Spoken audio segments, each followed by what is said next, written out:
Bonsoir, messieurs et dames. Nous sommes dimanche et comme il est logique, en ce jour, nous avons le JDS, journal du dimanche au soir, qui, aujourd'hui, sera marqué par marche silencieuse. Ce dimanche 3 octobre à Ouagadougou, pour rendre hommage à Ina Mounia Drabo, l'étudiante de 19 ans assassinée par des individus armés non encore identifiés lors d'un braquage. C'était le dimanche 26 septembre dernier à Rimkieta, dans l'arrondissement 8 de la ville de Ouagadougou. Les marcheurs interpellent les autorités quant à la sécurisation de la zone. Et puis éducation, le ministre en charge de l'éducation nationale, le professeur Stanislas Ouaro, a procédé au lancement de la rentrée scolaire 2021-2022 des classes préparatoires aux grandes écoles. C'était à Bobo-Dioulasso. Et la veille, la FCINTER faisait sa déclaration de rentrée académique. On en parle avec son secrétaire général adjoint en la personne de Jean-Pierre Ndo. Et enfin, sport. Kamou Malo, le sélectionneur du Burkina Faso, a dévoilé mardi dernier la liste des joueurs retenus pour affronter Djibouti lors des 3e et 4e journées des éliminatoires de la Coupe du Monde 2022. Quel regard et quelle forme pour nos étalons. Le stage débute, il faut le préciser, demain au Maroc. On en parle et nous nous intéresserons aussi à la Ligue 1, l'ONAB, avec RCK Majestic et USFA Royal. C'est l'essentiel du déroulé de ce JDS, journal du dimanche au soir, et la première des rubriques, c'est celle société.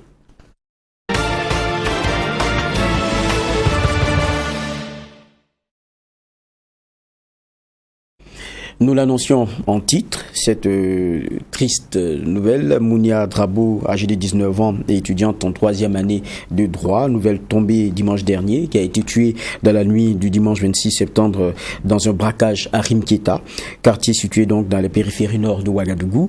Choqués par ce qui est arrivé, amis, proches et habitants du quartier sont sortis marcher aujourd'hui même pour interpeller les autorités sur l'importance de sécuriser la zone. Le reportage est signé Ami Valiant avec la voix de Abdoul Rahim Nyenye. C'est une foule importante qui a répondu présente à cette marche. Une marche qui vise, selon les initiateurs, à interpeller les autorités sur l'insécurité grandissante à Rimkieta et dans d'autres quartiers de la ville de Ouagadougou.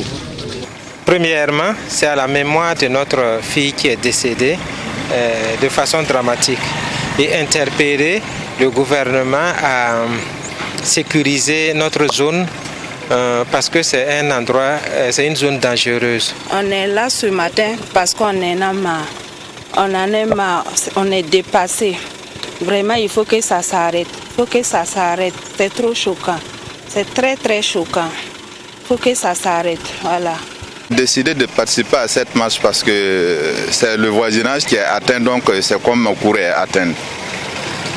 L'insécurité est de trop dans notre quartier et nous demandons vraiment la sécurité dans notre quartier. Voilà pourquoi nous sommes là en train de marcher.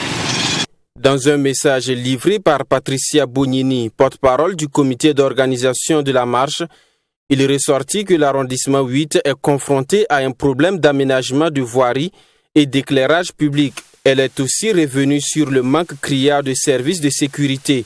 Toujours selon elle, l'assassinat de Ina Drabo porte à 4 le nombre de personnes ayant perdu la vie du fait du grand banditisme dans la zone. Les habitants se sentent abandonnés à eux-mêmes au regard de leur quotidien. Aujourd'hui, nous rendons hommage à toutes les victimes de cette insécurité qui règne dans l'arrondissement. C'est aussi une interpellation à l'endroit des autorités compétentes afin qu'elles prennent des dispositions pour assurer la sécurité des habitants et mettre fin à ces crimes organisés. Le maire de l'arrondissement 8 qui a pris part à cette marche de dénonciation a reconnu le déficit de l'offre en matière de sécurité dans son arrondissement. Il promet plaider auprès de qui de droit pour que cette préoccupation soit prise en compte.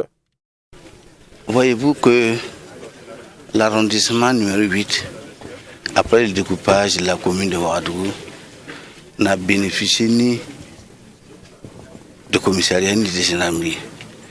Et c'est vraiment triste. C'est triste, je le dis, parce que aujourd'hui, personne n'est en sécurité dans cet arrondissement. Même en plein jour, je n'ai pas peur de vous dire qu'on peut même vous agresser en plein midi ici. La famille Drabo, représentée à cette marche par un oncle de la victime, a salué la mobilisation et le vibrant hommage rendu à sa nièce.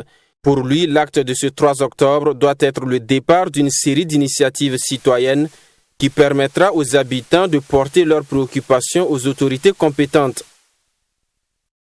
Autre actualité, on parle de justice cette fois-ci. Le syndicat burkinabé des magistrats a un nouvel conseil syndical. Les membres de ce syndicat ont procédé au renouvellement du bureau lors de leur assemblée générale qui a eu lieu le 2 octobre, donc hier à Ouagadougou. Les précisions lors de cette cérémonie de clôture dans ce reportage signé Fatimata Nikema.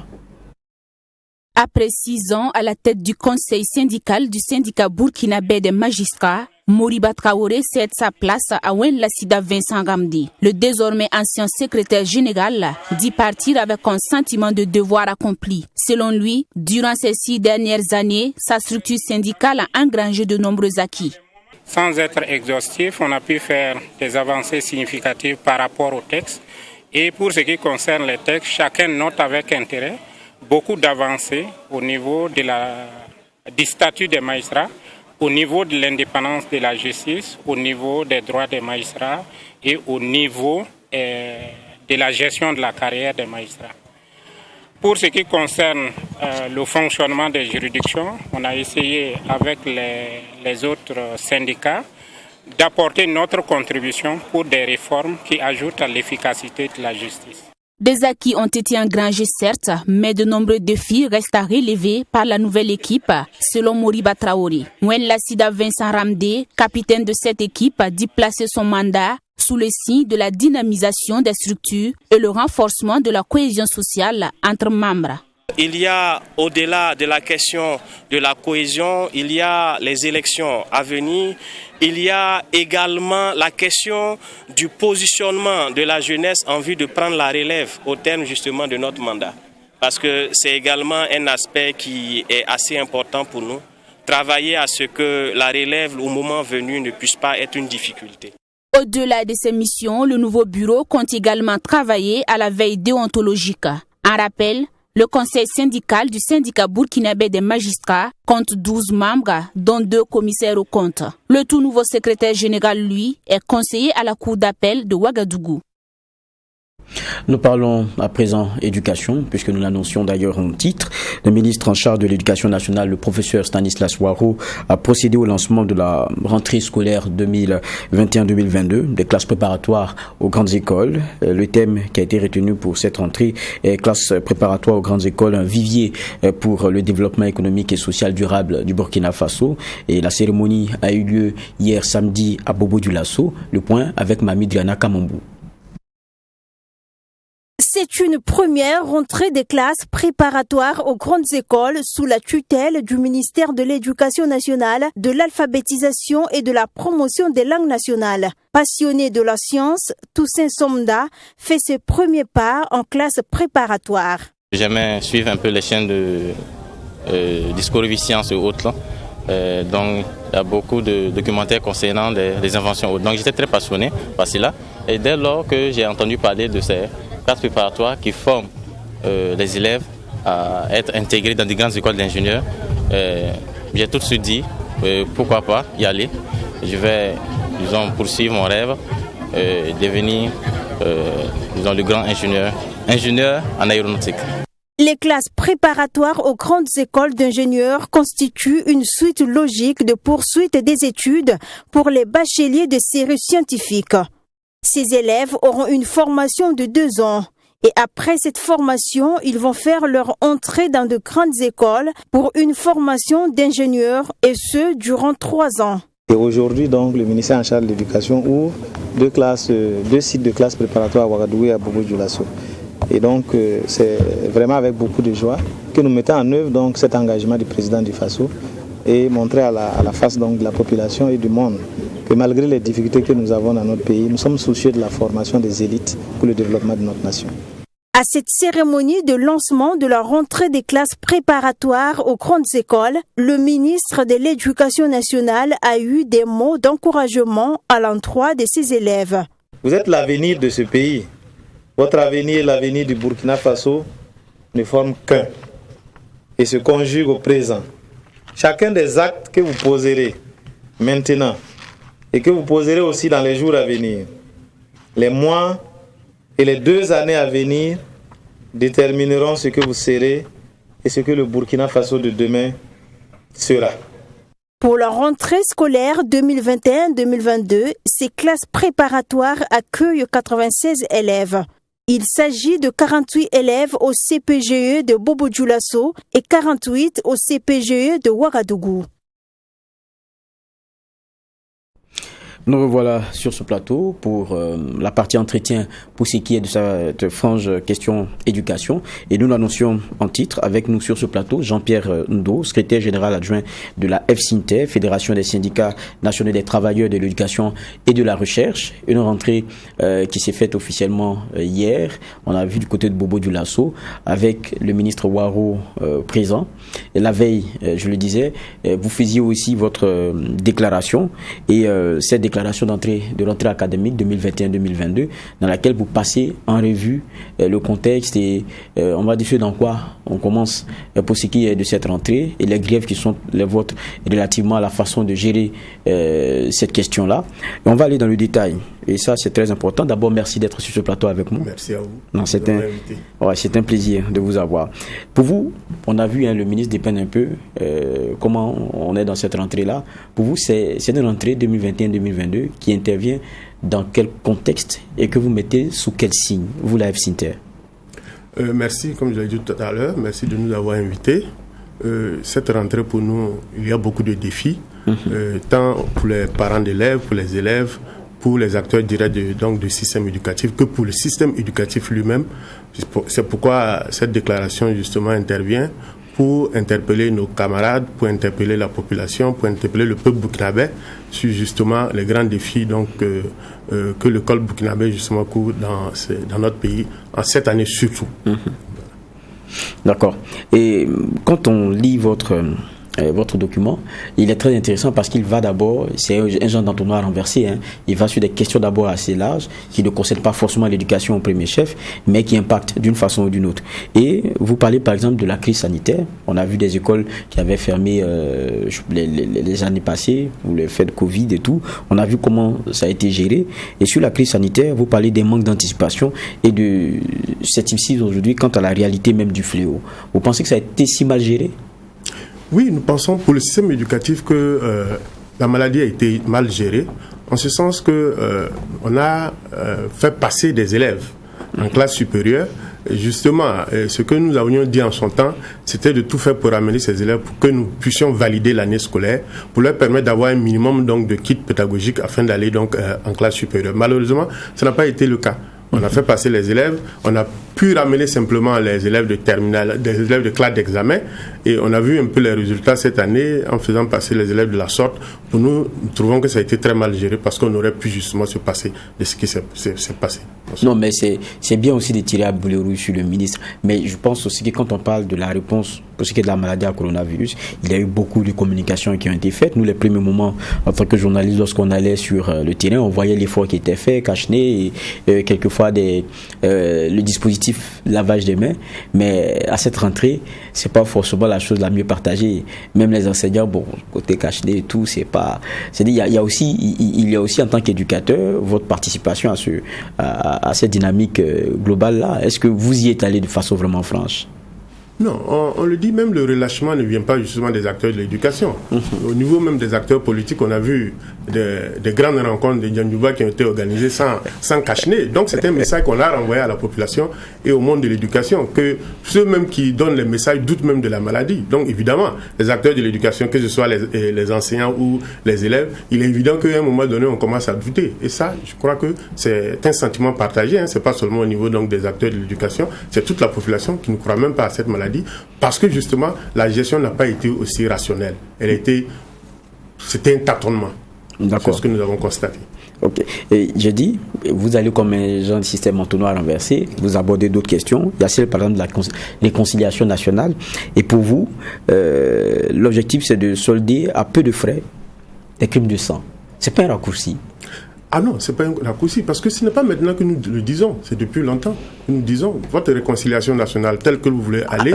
La réconciliation à qui? J'ai dit telle que vous voulez aller. Quand j'ai dit vote, c'est eux qui font du chantage là-dessus. C'est eux qui crient à tue-tête sur sa question de la réconciliation. Parce que pour nous, quand nous regardons au fond, quel est le problème qui est posé? Quelle est la contradiction fondamentale entre les Burkinabés aujourd'hui? Est-ce que ce sont ces questions-là qui nous intéressent? Parce que pour nous, la question de la sécurité, elle est beaucoup plus fondamentale. On aurait plutôt axé notre énergie sur cette question, régler la question sécuritaire, avant donc de revenir sur qui doit revenir, qui ne doit pas revenir, qui a fait quoi. Pour nous, c'est pas la contradiction fondamentale, même si effectivement il y a eu beaucoup de crimes de sang, il fallait régler ces questions-là. Donc pour nous, c'est ça, c'est ce que nous voyons. Et il y a une question qui est beaucoup plus intéressante, pas parce que elle ne concerne pas tous les Burkinabés, mais je dis plus intéressante pour votre secteur, parce que ça concerne directement l'éducation, c'est la question des effondrements d'infrastructures. C'est clair que c'est un danger pour vous au premier chef qui êtes avec ces enfants-là, et donc pour les enfants aussi. Et quel diagnostic vous faites de cela? Pour nous avons un peu peur. Nous avons peur de la situation parce que le nombre d'établissements qui s'est effondré nous amène à penser que justement nous avons encore des établissements qui risquent de s'effondrer au regard justement de ce qui a été des infrastructures qui ne sont pas correctes. Je crois que c'est tout le système qu'il faut revoir pour que nous ayons des infrastructures correctes et de sorte à permettre donc la quiétude et justement dans la quiétude au niveau des acteurs de l'éducation, que nous puissions continuer le cours sans avoir peur. Et c'est pourquoi il y a un reportage qui est passé la dernière fois. C'est pas seulement les établissements qui sont en train d'être construits, mais aussi les établissements tels que le Nelson, où on a montré des bâtiments qui sont pratiquement croulants, mais pour lesquels le ministère ne dit pas grand-chose. On se demande qu'est-ce qu'il faut faire. Est-ce qu'il faut envoyer ces enfants et les acteurs de l'éducation continuer le cours dans ces établissements qui font peur, dans ces bâtiments qui font peur? Ce sont des questions importantes que nous posons. Et c'est pourquoi nous disons que la question des infrastructures doit être gérée de façon rationnelle et doit être gérée avec beaucoup plus de responsabilités. Malheureusement, donc, c'est la question économique qui est beaucoup mise en avant. On ne voit pas justement qu'il y a un danger qui guette les enfants, et surtout ce qui s'est passé à Dandé, où on a vu que l'établissement s'est écroulé pratiquement sur des enfants. Et il y a d'autres cas qui peuvent arriver, et c'est pourquoi justement il faut aujourd'hui créer les conditions pour que les acteurs puissent travailler dans la quiétude. Oui, là-dessus, on a vu le ministre Ouarou et donc ceux qui étaient ses collaborateurs enclencher une dynamique d'enquête qui avait révélé au moins que la plupart des bâtiments qui sont jeunes, paradoxalement, sont ceux-là qui sont beaucoup plus gagnés par la détérioration, ce qui est incompréhensible. Il a désigné un certain nombre de facteurs: collusion, corruption et autres complaisances, laxisme sont les mots qui étaient sortis.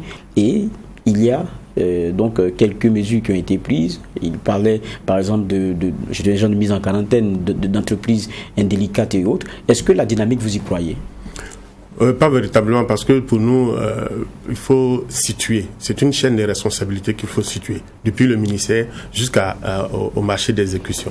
Et si c'est le marché d'exécution seulement qui est épinglé, on n'arrive pas donc à situer les responsabilités. Pour nous, il faut remonter toute la chaîne pour savoir celui qui a octroyé les marchés, quelles sont les conditions dans lesquelles les marchés ont été octroyés. Et c'est en remontant toute la chaîne qu'on peut situer les responsabilités, et ça permettra justement de prévenir ces genres de choses-là. Et même s'il y a des sanctions qui doivent arriver, il faut que ces sanctions-là touchent pas seulement ceux qui étaient sur le terrain, mais également ceux qui ont donné l'ordre, donc qui ont attribué des marchés. Pour nous, c'est important, il faut le faire. Et c'était difficile aussi qu'on ait dans cette rentrée-là une déclaration qui soit la vôtre sans qu'il y ait évoqué la question Zenda. Vous disiez tout à l'heure, quand on prend le Nelson, vous avez vu les reportages sur la vétusté de certains bâtiments, vous demandez comment est-ce qu'on pourra laisser des enfants retourner là-bas. Mais nous aussi, on avait pu faire ce constat-là avec un reportage concernant le lycée Philippe Zenda, avec aussi les mêmes cas de vétusté, les mêmes cadres qui ne sont pas adéquats pour accueillir des enfants. Mais vous dites, quand on regarde, la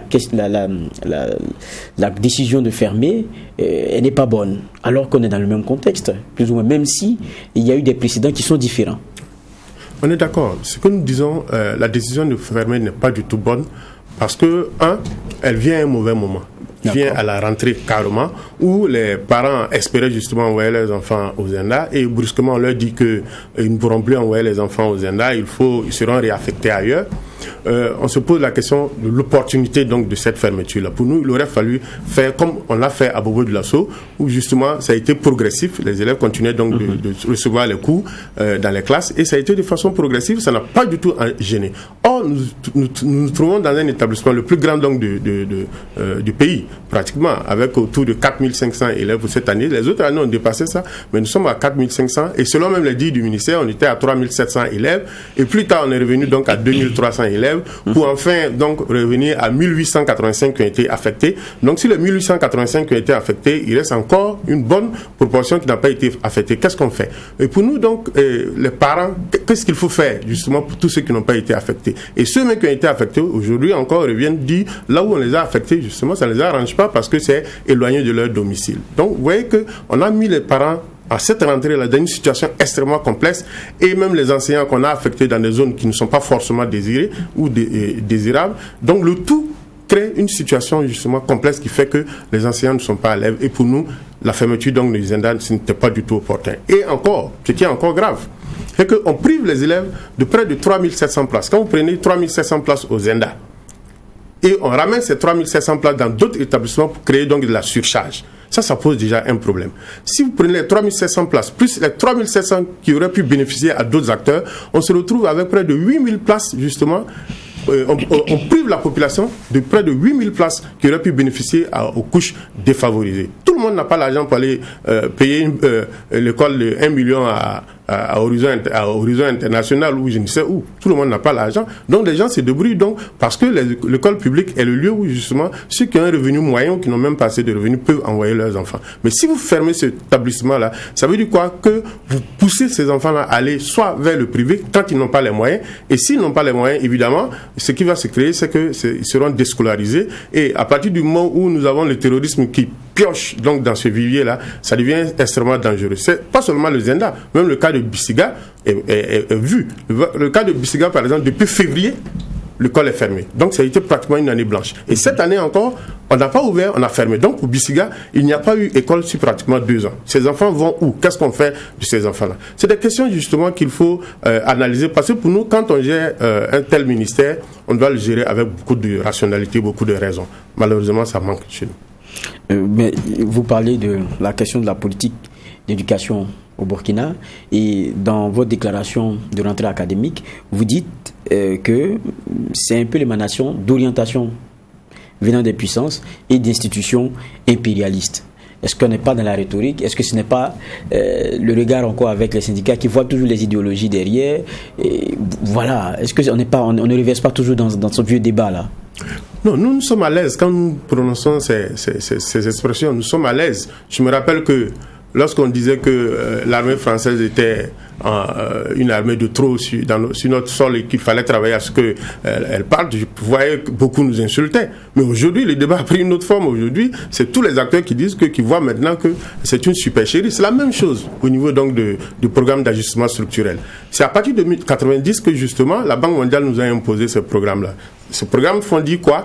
Que l'État ne peut plus investir dans l'éducation, donc il faut faire un recul et puis laisser les acteurs directs investir, payer. Et c'est pourquoi on a vu, quand vous prenez une ville comme Ouagadougou, vous avez plus de 1500 établissements privés contre une centaine de publics.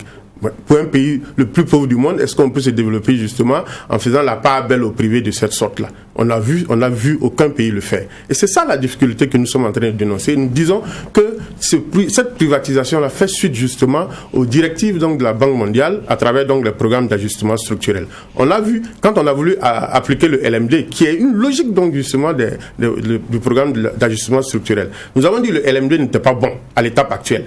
Nous l'avons dit. Mais le ministre actuel, il faisait partie des porteurs justement du LMD.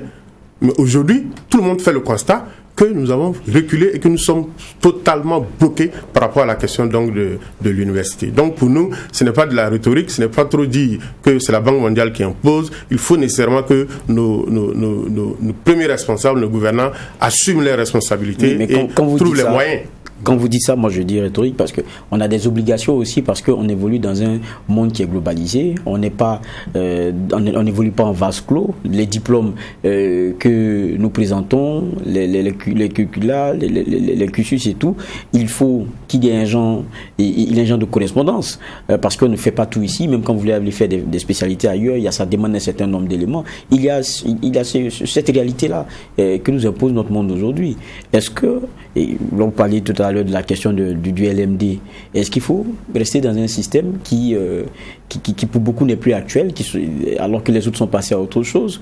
Qu'est-ce que vous voulez comme schéma dans cette situation-là? Non. Ce que nous disons, nous avons dit qu'il faut faire attention parce que nous avons mis la charrue avant les bœufs.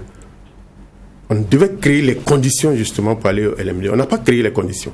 Donc, on a dit qu'il fallait aller. On a dit qu'il fallait aller. Non, je viens. On a dit qu'il fallait aller au LMD et le reste, on va le régler plus tard. Aujourd'hui, nous sommes coincés. Mais ce que je veux dire, c'est que le LMD n'est pas justement une formule partagée. Prenez le Maroc.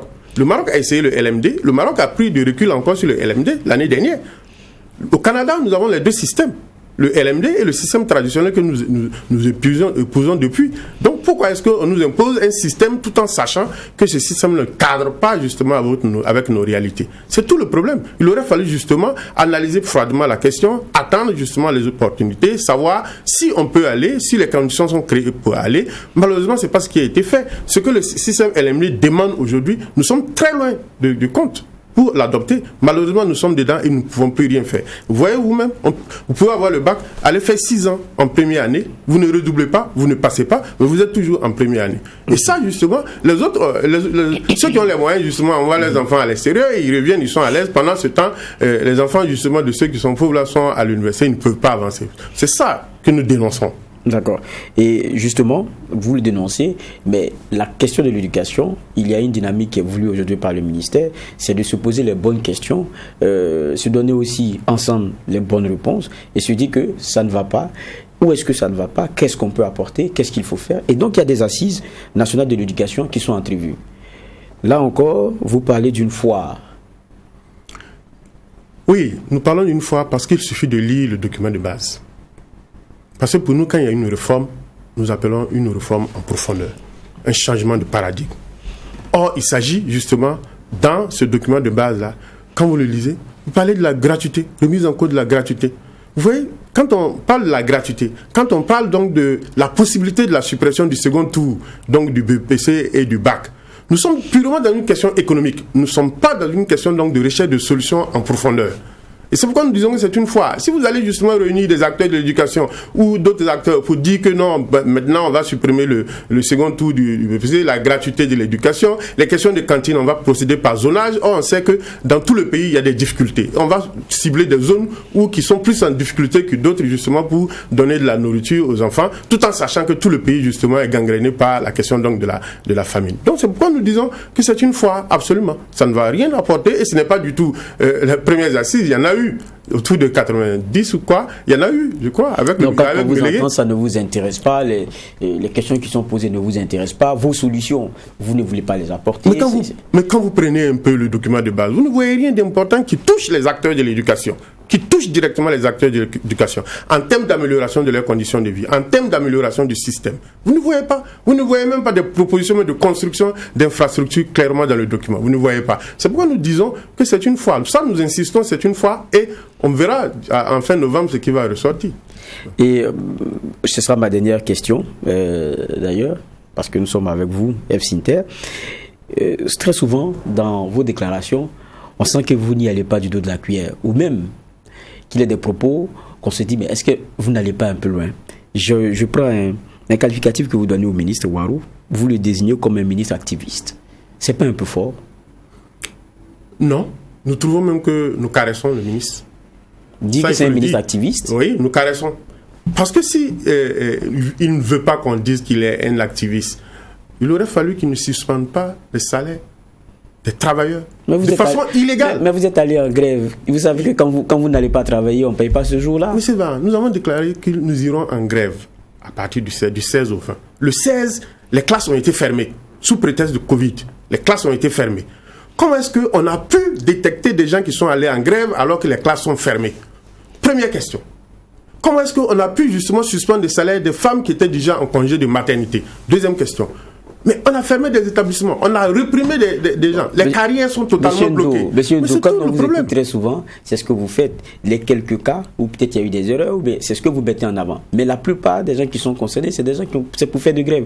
Et en plus, vous dites que peut-être il y a un bourreau devant, mais sur la question des salaires, la question de coupure devrait aller encore plus loin, mais ça a été suspendu.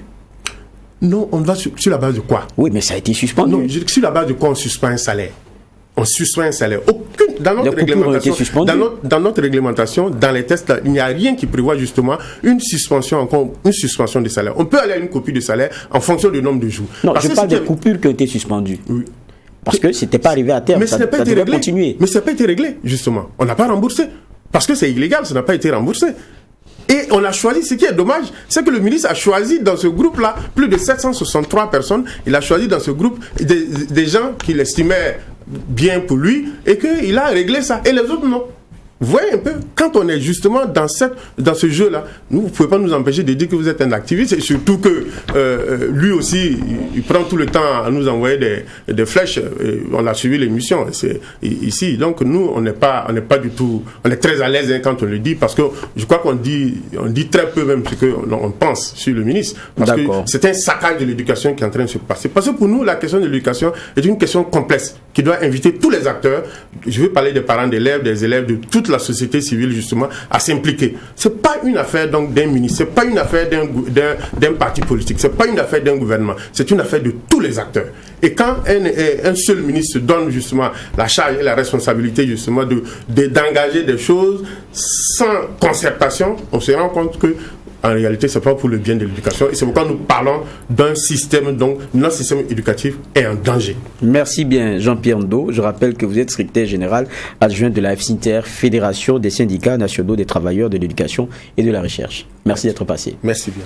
C'était très important parce qu'on est quand même en rentrée et c'est bien donc de marquer un point pour discuter du contexte dans lequel on commence. Et nous allons toujours rester dans le secteur de l'éducation.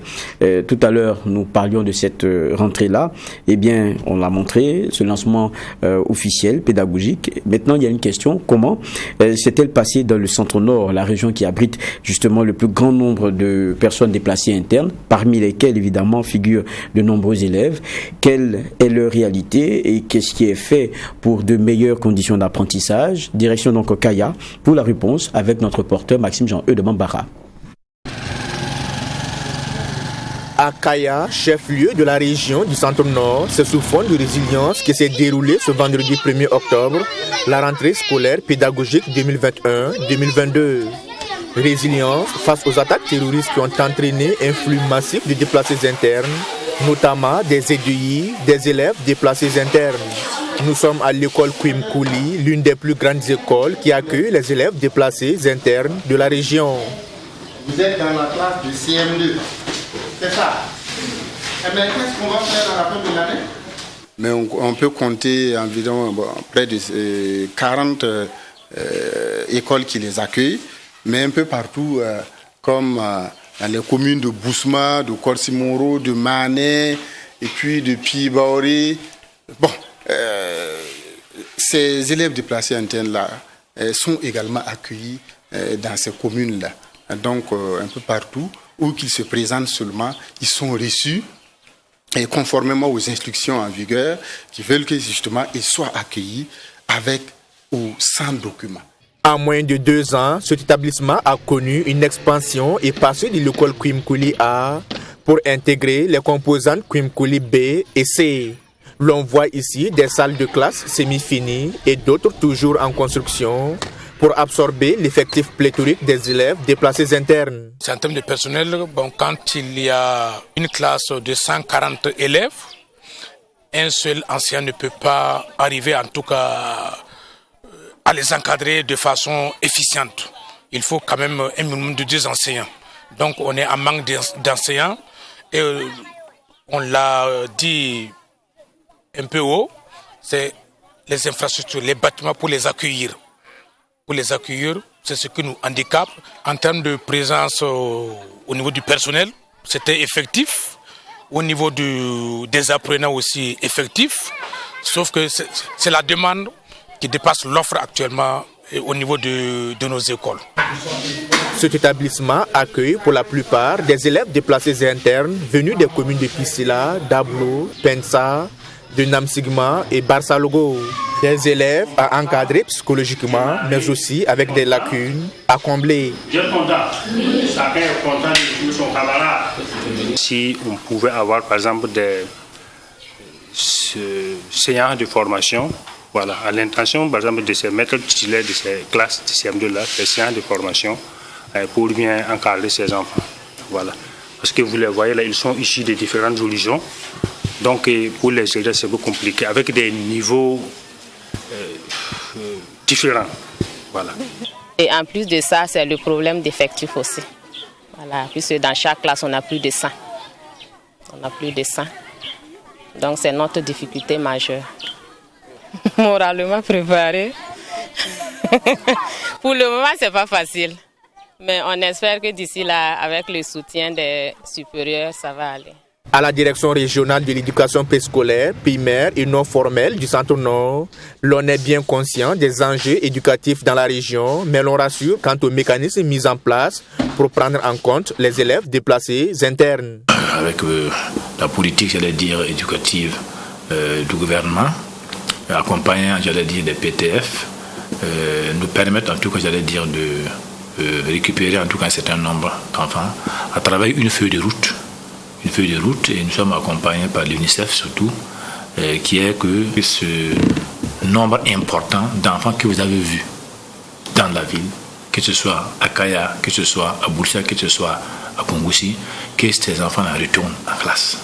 Donc nous avons une feuille de route au niveau régional, on a fait une feuille de route au niveau même, j'allais dire, sectoriel également. Notre crainte, si ces enfants-là ne sont pas, j'allais dire, instruits, ne sont pas éduqués, s'ils ne retournent pas à l'école, nous craignons dans 10, 15, 20 ans ce que cela peut nous donner. On a bien peur qu'ils n'aillent en tout cas rejoindre ceux qui nous attaquent aujourd'hui. Et ce serait vraiment très dommage. En plus de la réalisation d'infrastructures pour accroître la possibilité d'accueil, des efforts sont consentis par le gouvernement et ses partenaires techniques et financiers pour accompagner ces élèves déplacés internes en fourniture scolaire, mais aussi en vivres.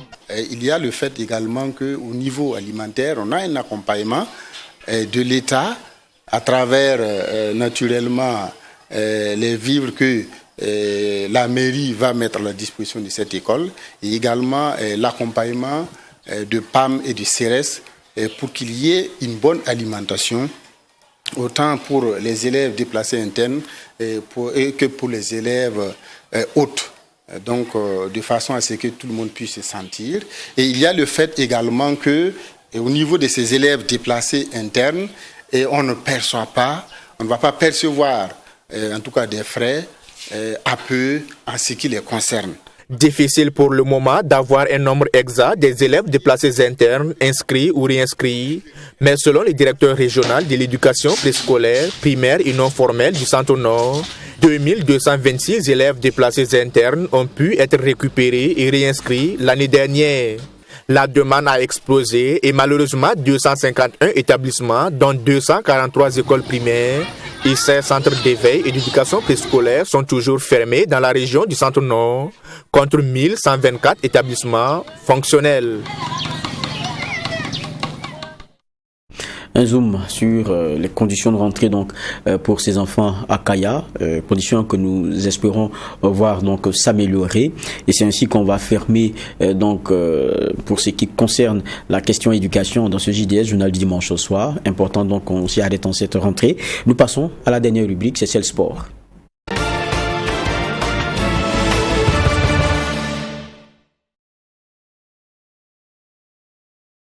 Et parlons sport, je reçois sur ce plateau Claude Romba. Bonsoir Claude. Bonsoir Geoffroy. Bonsoir donc aux téléspectateurs de Truth TV. Voilà, plusieurs sujets. Hein. On aura la Ligue 1 Lonabé avec 2 matchs ce soir, RCK Majestic et USFA Royal FC. Mais avant, on va s'intéresser aussi à nos étalons, puisque comme nous Malo, le sélectionneur du Burkina a dévoilé mardi dernier la liste des joueurs retenus pour affronter Djibouti pour les 3e et 4e journées des éliminatoires de la Coupe du Monde 2022. Donc il y aura le retour de Bertrand Traoré, ce qui est très intéressant. Il y a toujours aussi quelques blessés qui n'étaient pas présents. Quand on prend le cas de Bertrand, c'était aussi cela. Pour le reste, on va dire c'est un peu le classique. Kofi Hervé, Issa Kaboré ou encore Lassina Traoré. Bon, 5 joueurs locaux. Traoré, lui, malheureusement, qui s'est blessé. Oui, il s'est blessé, oui. C'est cela. Il a été remplacé par Yacouba Sogné. C'est ça, le joueur de Shakhtar Donetsk qui s'est blessé, on l'a vu. Donc 5 joueurs locaux qui vont apparaître aussi sur cette liste de 27. Et il y a Edmond blessé. Tapsoba, qui lui aussi ne viendra pas. Qui est trop juste en fait. Trop juste. Il revient, mais bon, c'est trop juste de l'avoir. Et le stage, pour ce qui est des étalons, ça débute demain. Normalement, si la technique nous le permet, si les dieux sont avec nous, on pourra peut-être entrer en contact avec Salifou Guigma du côté du Maroc. Il est chargé de communication à la Fédération burkinabé de football. Il doit savoir déjà quels sont les joueurs qui sont arrivés, quelle est leur santé. Et je pense qu'il est en ligne. Nous sommes avec lui déjà. Salifou Guigma, bonsoir. Oui, bonsoir bonsoir à tous. Voilà, c'est un plaisir de vous avoir. Je suis avec Claude Romba. On disait que c'est demain que le stage commence. Est-ce que les premiers joueurs ont commencé à venir? Oui, écoutez Claude Romba, les premiers joueurs ont commencé à venir. Je dirais que l'équipe est déjà à moitié. De nombre 12 joueurs au total, en plus des 5 qui ont pris le départ à Ouagadougou. Et le gros lot est attendu demain. Le contingent français, si on peut le dire ainsi, est arrivé également. Issa Kaboré, Gustavo Sangaré et autres. Donc, Kwame Botoué ont rejoint l'équipe cet après-midi. Donc, 12 joueurs sur les 27. Vous savez que Franck Lassina Traoré a été remplacé, lui qui est blessé par Sogné qui arrive donc demain, Yacouba Sogné qui arrive donc demain matin. Donc le gros contingent est attendu demain lundi 4 octobre.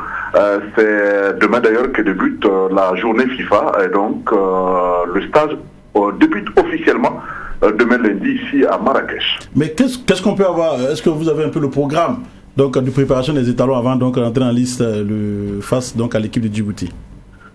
Écoutez, il n'y a rien qui change par rapport aux habitudes, parce que vous savez que lors du premier stage, à la faveur donc de la première et deuxième journée, ça a été un stage bloqué avec une bulle sanitaire au niveau de l'hôtel Golf Hôtel à Marrakech, dans le cœur donc du Maroc.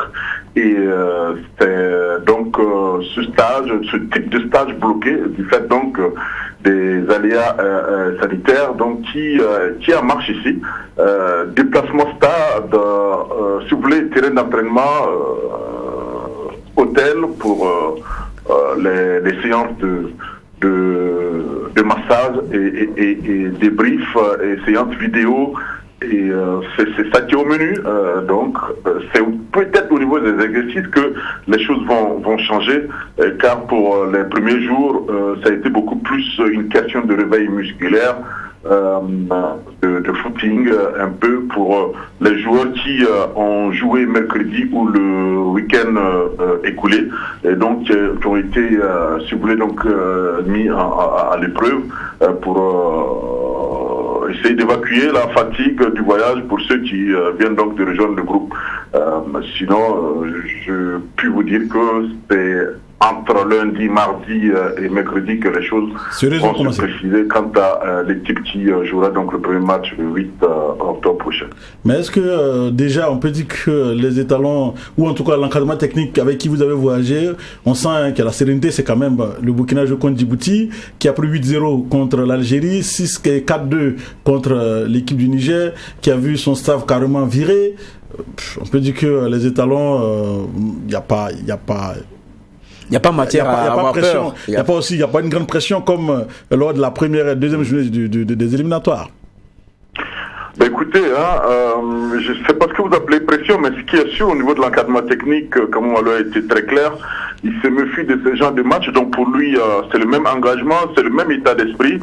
C'est donc un groupe solide qui va sortir. C'est un encadrement technique, si vous voulez, un staff complet, si on veut élargir jusqu'au kiné, aux préparateurs physiques et officiers médias et autres, qui fait bloc derrière l'équipe et qui est constamment à côté de l'équipe, tant au niveau de la restauration, au niveau des déplacements pour le stade. Donc c'est la même sérénité et les matchs sont pour l'encadrement technique avec Kamou Malo en tête. Tous les matchs sont à prendre au sérieux et il n'y a pas de petits poussés, il n'y a pas de match de deuxième ou troisième journée avec des calculs. Il faut gagner et pour lui l'objectif est clair, il est précis, c'est venir donc engranger les 6 points, donc une double victoire sur cette double confrontation. Est-ce qu'il y a un petit secret pour nous par rapport à la ligne offensive des étalons? Est-ce que Kamou Malo vous a déjà fait part de ses préférences, parce qu'on sait que évidemment Franck Lassina ne sera pas là? Est-ce qu'aujourd'hui on peut dire que il va jouer, il va changer de système, ou il va jouer avec un système avec Bertrand Traoré comme neuf? Pourquoi pas? Écoutez, je voudrais bien vous donner la composition de la ligne offensive, mais je ne pourrai pas parce que au-delà donc du secret professionnel, parce qu'on n'a pas encore joué le match, si c'est au soir du 11 octobre vous me posez la question, je vous dirai de regarder les images. Aujourd'hui c'est difficile donc de répondre à cette question, mais je peux vous dire que c'est un entraîneur, un sélectionneur confiant avec un staff technique confiant également qui travaille à trouver donc des solutions, une solution palliative notamment pour ce qui concerne l'absence de Franck Lassina et Traoré. Et d'ailleurs, la seule chose que je peux vous dire, c'est que les joueurs peuvent faire quelque chose pour en guise de soutien à leurs camarades. On a déjà vu à travers certaines images, Shakhtar Donetsk, pour son match d'aujourd'hui, a fait donc des t-shirts à l'effigie du joueur en guise de soutien. Et également, ici au niveau des étalons, quelque chose est fait, mais vous aurez l'occasion donc dans les prochains jours de voir ce qui a été concocté. En tout cas, ils viennent et ils le disent, il va ils vont lui faire plaisir à travers donc les 2 prestations à venir. C'est clair que vous nous confirmez que ce qu'on constate, c'est cette complicité-là qu'on a entre joueurs. On sait que c'est très important parce que c'est d'abord un sport d'équipe et au-delà de tout, c'est bien ces vases communicants-là. On sent qu'il y a tout ce bon esprit-là. Mais et puis peut-être pour terminer et puis soutenir Geoffroy, est-ce que aujourd'hui il y a eu une communication avec le médecin de l'équipe? Est-ce qu'on connaît sa disponibilité, parce que on devait faire des examens complémentaires? Est-ce qu'aujourd'hui on connaît un peu plus sur l'état de santé du joueur? Non, je pourrais même vous dire, si vous essayez de voir au niveau même de l'équipe, il n'y a pas beaucoup d'informations sur le temps d'indisponibilité de Franck Lassina Traoré. Les médecins se réservent, ils vont le confirmer peut-être dans les jours à venir, parce qu'il y a plusieurs examens qui sont toujours en train d'être faits pour ce qui concerne sa blessure. Ici, on n'en sait pas trop. Nous attendons également, mais c'est clair que tout le monde croise les doigts aujourd'hui pour espérer au moins avoir donc Franck Lassina Traoré pour le compte de la CAN. Merci bien Salifou Guigma. Merci. Merci à vous, merci Claude, merci Vaya. Ok, ça a été un plaisir. Je rappelle que nous étions avec Salifou Guigma, chargé de communication à la Fédération burkinabé de football. Et je disais, on a donc nos étalons qui croisent les crampons contre Djibouti. 3e et 4e journée des éliminatoires de la Coupe du Monde, et il nous rassurait donc sur la forme de nos joueurs qui petit à petit sont en train de regagner donc le Maroc, où on reçoit Djibouti et où Djibouti nous reçoit, parce qu'on n'a tous pas des matchs, des stades homologués, donc on est dans ces obligations-là. Il disait des choses quand même assez intéressantes. Il y a la question de l'esprit, déjà autour de Lassina Traoré, avec cette blessure qu'on a vue, qui a fait peur à tout le monde, mais il y a aussi un cas qu'on n'a pas abordé, Hassan Mandé. Ça a donné l'impression qu'il y a, je dirais pas bagarre de chiffonnier, mais on s'est un peu tiré. Il y a Kamou Malo qui a haussé le ton. Ça s'est pas fait en interne.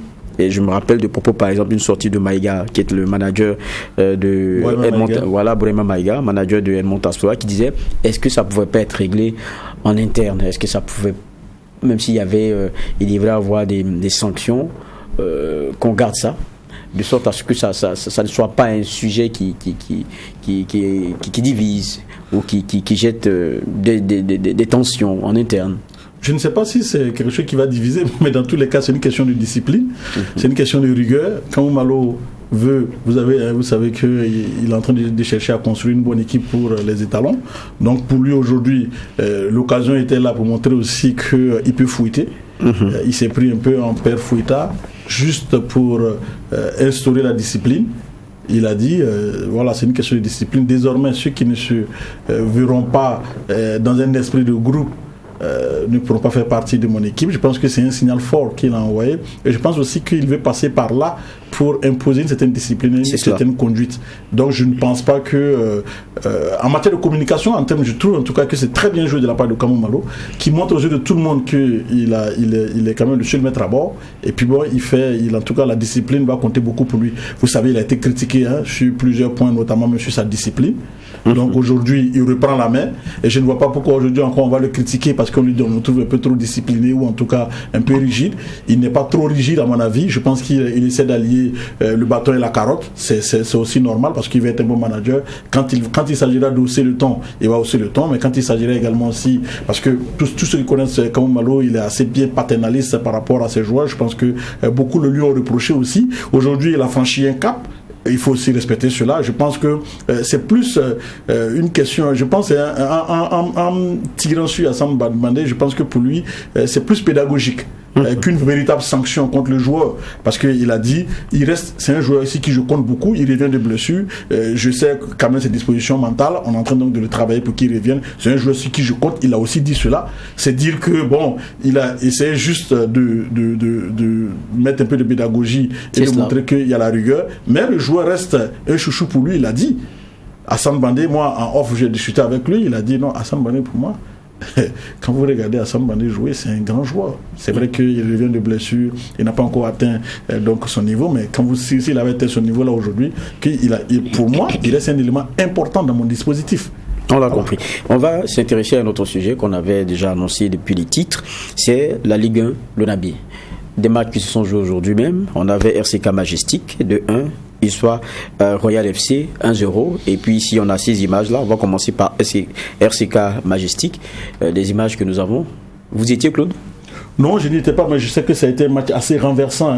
Donc, sur RCK à Majestic, vous avez vu, c'est Majestic qui a ouvert le score par 1-0. Après, le RCK est revenu à 1 but partout. Avant, je pense à 5 minutes de la fin, voilà, le RCK a renversé carrément la vapeur en d'abord égalisant avant de prendre donc l'avantage au score dans les toutes dernières secondes.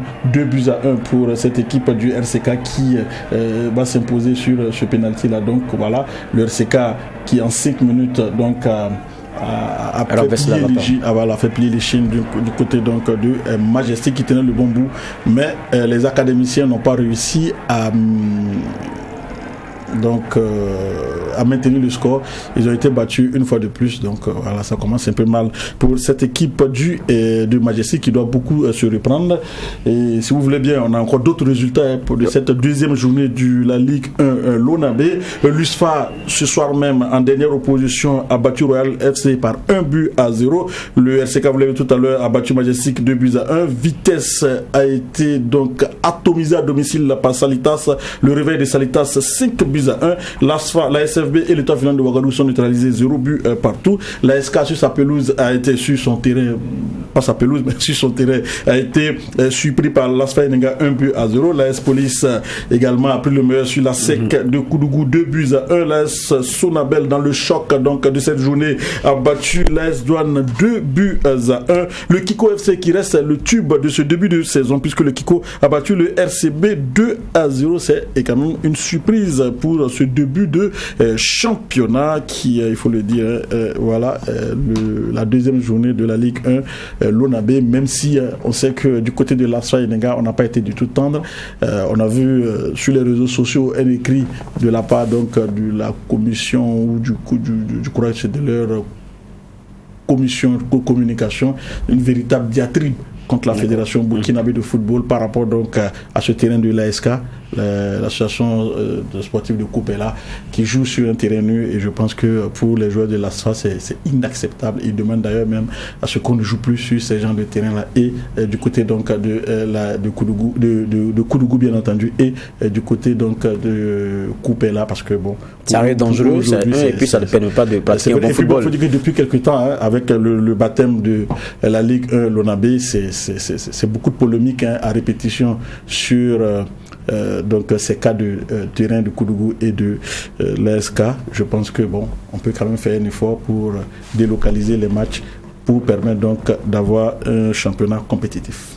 D'accord, c'est le point, on va dire, l'essentiel qu'on a donc de cette Ligue 1. Mais il faut aussi, oui, pour l'ONAB, il faut aussi préciser, si le temps nous permet, il faut rapidement préciser que pour cette troisième journée des éliminatoires de la Coupe du Monde, il y a des arbitres burkinabés également qui seront également aussi sur la sellette. Il s'agit donc de Jean Ouattara, qui sera assisté de Seydou Tiama et de Judy Kael Sanou, et le quatrième arbitre sera Vincent Kabouré. Ce sera donc le match Libéria-Cap-Vert. Bravo donc à ces arbitres burkinabés, et rappelez également aussi que du côté donc Gustavo Sangaré, vous l'avez dit, qui est parti du côté donc du Maroc, il a fait 0-0 dans son match face à Jean Boutué à Ajaccio, mais il a pris un carton rouge à la 80e minute pour le Burkinabé. On espère que bon. Voilà, comme nous et voilà, c'est cela. Merci bien Claude Omba. Et puis on va rappeler à nos téléspectateurs aussi que pour ce qui est du détail de l'actualité sportive, vous prenez rendez-vous pour lundi. Après le journal, donc sur le coup de 21h, vous aurez détaillé en images et en commentaire toute cette actualité concernant la Ligue 1 football et concernant le sport burkinabé de façon générale. Merci Claude Omba d'être passé. Merci à vous, Geoffroy Var. Voilà, cela met aussi un point final à ce JDS, journal du dimanche au soir, que j'ai pris plaisir à présenter. Je vous retrouve dimanche prochain, et d'ici là, portons-nous bien.